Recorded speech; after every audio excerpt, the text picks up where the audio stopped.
চা দাও 1 কাপ, আর একটা আমলেট। যান এবার নিয়ে নাও তাড়াতাড়ি, আমি আজ তাড়াতাড়ি ক্যান্টিন বন্ধ করব।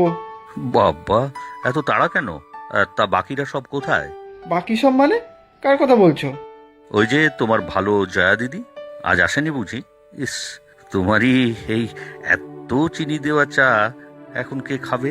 সে তো জয়া দিদি দুদিন ধরেই আসছে না, কিসব বিয়ে টিয়ের কথা শুনলাম, তাই ছুটি নিয়েছে। বিয়ে? হ্যাঁ তো, তুমি গত দুদিন যখন অফিসের কাজে বাইরে গেছিলে তখন তো ছেলের মা এসেছিল অফিসে, কথা প্রায় পাকা বুঝলে। ও আচ্ছা, আহ, ঠিক আছে, আমি যাই। কি গো, যাচ্ছ কোথায়? অমলেট খাবে বললে যে।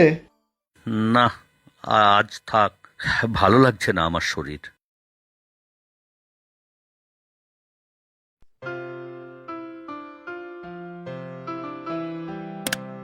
কি রে, অফিস থেকে ফিরে ঘর অন্ধকার করে বসে আছিস যে? না, এমনি ভালো লাগছে না। আজকে আবার বুঝিয়ে ফাজিল মেয়েটা কিছু বলেছে? না না, জয়া কিছু বলেনি, আসেনি অফিসে আজ।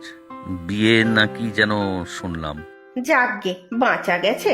এবার থেকে তাহলে তুই নিশ্চিন্ত বল, কেউ আর তোর পিছনে লাগবে না, তোকে আর রামগরুরের ছানা বলবে না। হ্যাঁ তা ঠিক, রাম গরুরের ছানা।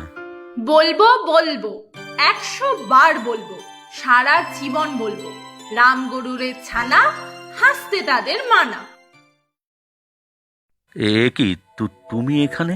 পচাদা, কি ব্যাপার বলো তো মা? তা বাপু, এবার মন খারাপ কেটেছে তো? এসব কি মা? ওরা এখানে এলো কিভাবে? তোর বিয়ে নিয়ে তোর তো কোনো চিন্তাই নেই, আমাকেই তো ভাবতে হবে নাকি? তুই যখন ছিলি না তখন চলে গেলাম তোর অফিসে। হ্যাঁ গো বিতান দাদা, মাসিমা আমাদের ক্যান্টিনে এলো, আমার ঘুগনি অমলেটের কত প্রশংসা করলো। তারপর জয়া দিদির সাথে আলাপ পরিচয় হলো। জয়া ভারী মিষ্টি মেয়ে, আর তুই কি না ওর নামে বদনাম করতিস? আর শোন, এখন থেকে আমার হবু বৌমার নামে এসব অপবাদ কিন্তু আমি সহ্য করব না। বৌমা মানে? জয়াকেই আমার বৌমা করব ঠিক করেছি, তোর বাবা আর জয়ার এমনকি এই পচারও আপত্তি নেই। বুঝলেন মাসিমা, বিতান দাদা বাবুরও আপত্তি নেই। আর জয়া দিদির বিয়ের কথা শুনেই মুখটা যেরকম শুকিয়ে আমসি হয়ে গেল, তখনই বুঝেছি। ও, এইসব তোমাদের 3 জনের প্ল্যান? না, প্ল্যানটা আমার একার। সেদিন তোর মুখে জ্বর কথা শুনেই বুঝেছি ছেলের মনে কি চলছে। মা তো সব বুঝি আমি। কিন্তু আন্টি, তোমার ছেলের মনে হয় আমাকে পছন্দ না। দেখো না, এখনো হ্যাঁ বলেনি। তাহলে আমি যাই। আর হ্যাঁ, কাল থেকে অফিসে আর কাউকে রামগরুরের ছানা বলবো না, শুধু স্যার স্যার করবো। এই মেয়ে, দাঁড়া দাঁড়া। উফ, সত্যি তোকে আর মানুষ করতে পারলাম না। তাড়াতাড়ি বল, পছন্দ তো? তোমরা যখন সব ঠিক করে ফেলেছো, আমি আর কি বলবো, তোমাদের যা ইচ্ছে। এই তো লক্ষ্মী ছেলের মতো কথা। তাহলে দুজনে এখন গল্প করো। চলো পচা, আমরা রান্নাঘরে যাই।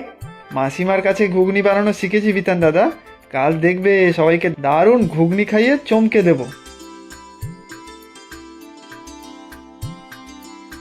এই জয়া, এটা কি হলো বলো তো? কেন, তুমি খুশি হওনি? মুখটা তো এখনো সেই। না না, খুব খুশি হয়েছি, মন থেকে খুশি হয়েছি। আজ তো পচাদার মুখে তোমার বিয়ের খবর পেয়ে মাথায় বাজ পড়েছিল। বাহ, এই তো হেসেছো। হাসলে তোমাকে একেবারে অন্যরকম মনে হয় কিন্তু। যা, তাহলে রাম গরুরের ছানার কি হবে?